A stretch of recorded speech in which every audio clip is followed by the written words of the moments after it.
আসসালামু আলাইকুম। চ্যানেল 18 এর নিয়মিত খবরে স্বাগত জানাচ্ছি আমি অতিথি সরকার। শুরুতেই সংবাদ শিরোনাম। যমুনা অভিমুখে ইনকিলাব মঞ্চের সঙ্গে পুলিশের সংঘর্ষ, জাবের গুলিবিদ্ধ। নির্বাচিত হলে জুলাই সনদ কার্যকর করা হবে, তারেক রহমান। কেউ ভোট কেন্দ্র দখলের চেষ্টা করলে পরিণতি ফ্যাসিস্টদের মতোই হবে, নাহিদ ইসলাম। বাংলাদেশে নির্বাচন উপলক্ষে যুক্তরাজ্যে পুলিশদের সতর্কবার্তা। শুনছিলেন শিরোনাম, এবার বিস্তারিত। জাতিসংঘের অধীনে শরীফ ওসমান হাদি হত্যার তদন্ত ও জড়িতদের বিচারের দাবিতে প্রধান উপদেষ্টার বাসভবন যমুনা অভিমুখে যাত্রা করে ইনকিলাব মঞ্চ। পথে ইন্টারকন্টিনেন্টাল মোড়ে পুলিশের বাধার সম্মুখীন হয়। এ সময় আন্দোলনকারীদের ছত্রভঙ্গ করতে পুলিশ জল কামান ও টিয়ার গ্যাস ব্যবহার করেছে। এ সময় সংগঠনটি সদস্য সচিব আব্দুল্লাহ আল জাবের গুলিবিদ্ধ হয়েছে বলে দাবি করা হয়। সংঘর্ষে আহত হন রাকসুর জিএস সালাউদ্দিন আম্মার।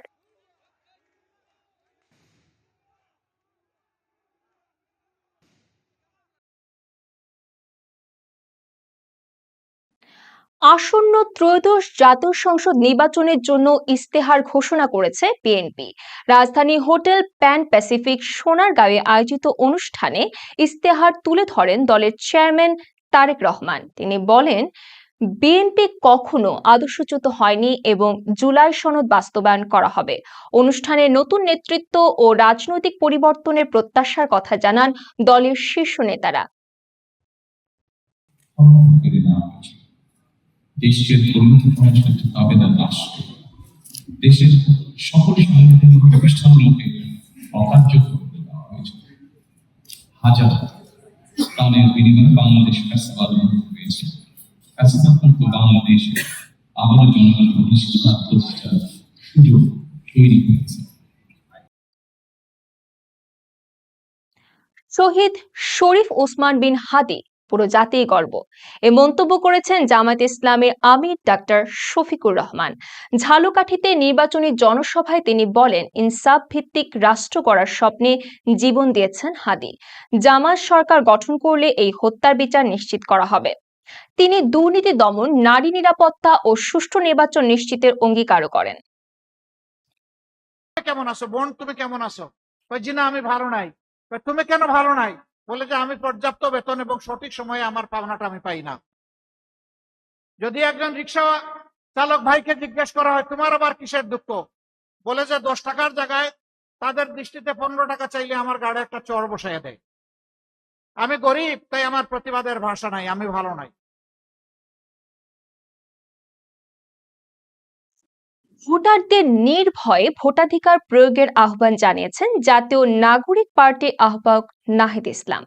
সাভারে 11 দলীয় জোটের নির্বাচনী সমাবেশে তিনি বলেন, কেউ ভোট চুরি বা কেন্দ্র দখলের চেষ্টা করলে তার পরিণতি হবে ফ্যাসিস্টদের মতোই। তিনি আরো বলেন, দেশের মানুষ পরিবর্তন ও ইনসাফ চায়, নতুন কোনো জালেমের আবির্ভাব চায় না। শরীফ ওসমান হাদির বিচারের প্রশ্নে আমরা এক বিন্দু পরিমাণ ছাড় দিব না। আমরা গতকাল রাতে দেখেছি যে যমুনার সামনে শরীফ ওসমান হাদি ভাইয়ের পরিবার অবস্থান নিয়েছিলেন বিচারের জন্য। ইন্টারিম গভর্নমেন্টকে আমরা স্পষ্টভাবে বলতে চাই, শরীফ ওসমান হাদি বিচার নিশ্চিত করতে না পারা, হত্যাকারীদের গ্রেফতার করতে না পারা এই অন্তর্বর্তী সরকারের অন্যতম ব্যর্থতা হিসেবে ইতিহাসে লেখা থাকবে। বিখ্যাত বাউল শিল্পী সুনীল কর্মকার আর নেই। শুক্রবার ভোরে ময়মনসিংহ মেডিকেল কলেজ হাসপাতালে চিকিৎসাধীন অবস্থায় মারা যান তিনি। তার মৃত্যুতে গভীর শোক প্রকাশ করেছেন সংস্কৃতি বিষয়ক উপদেষ্টা মুস্তফা সরোয়ার ফারুকী। তিনি বলেন, বাউল সাধনা ধারায় সুনীল কর্মকার ছিলেন এক অনন্য ভাব সাধক। এ প্রয়াণ বাংলাদেশের সংস্কৃতি অঙ্গনের অপূরণীয় ক্ষতি।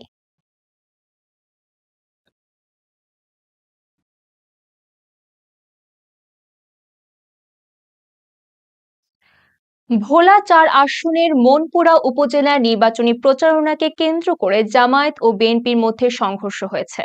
শুক্রবার সকালে উত্তর সাকুচে ইউনিয়নের মাস্টার হাট এলাকায় উভয় পক্ষের বাক বিতর্কে মারামারিতে রূপ নেয়। এতে অন্তত 5 জন নেতাকর্মী আহত হন, যাদের মধ্যে 2 জন মনপুরা স্বাস্থ্য কমপ্লেক্সে চিকিৎসাধীন। পুলিশ ও নৌবাহিনী ঘটনাস্থলে গিয়ে পরিস্থিতি নিয়ন্ত্রণে আনে।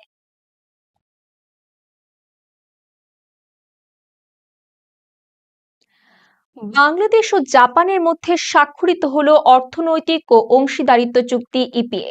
এই চুক্তির ফলে প্রথমবারের মতো জাপানের বাজারে 7,379টি বাংলাদেশি পণ্য শুল্কমুক্ত সুবিধা পাবে। টোকিওতে আয়োজিত অনুষ্ঠানে চুক্তিতে সই করেন বাণিজ্য উপদেষ্টা শেখ বশিরউদ্দিন ও জাপানের পররাষ্ট্র প্রতিমন্ত্রী। এতে বাণিজ্য, বিনিয়োগ ও কর্মসংস্থানের নতুন সুযোগ সৃষ্টি হবে।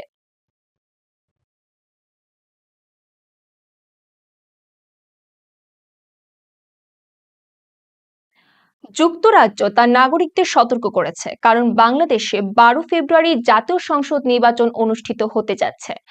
British foreign, Commonwealth and development অফিসের হালনাগাদ নির্দেশনায় বলা হয়েছে, ভোট কেন্দ্র ও রাজনৈতিক সমাবেশ লক্ষ্য করে সহিংসতা ও চরমপন্থী হামলার আশঙ্কা রয়েছে।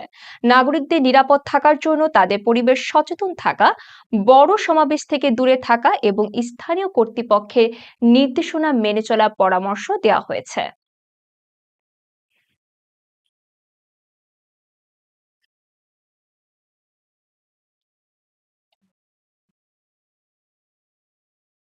টি-20 বিশ্বকাপে ভারতকে খেলতে অস্বীকৃতি জানায় পাকিস্তান। পাকিস্তান শুরু থেকে বাংলাদেশকে সমর্থন দিয়েছে এবং ভারত ম্যাচ বয়কট করেছে। অধিনায়ক সালমান আগা সংবাদ সম্মেলনে বাংলাদেশকে ভাই হিসেবে সম্বোধন করে তাদের সমর্থনের জন্য ধন্যবাদ জানান।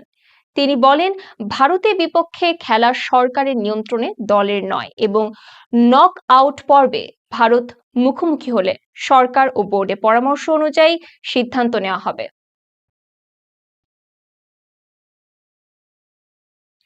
এই ছিল চ্যানেল 18 এর আজকের খবর। সঙ্গে থাকার জন্য সবাইকে ধন্যবাদ।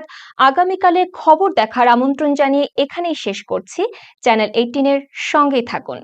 আল্লাহ হাফেজ।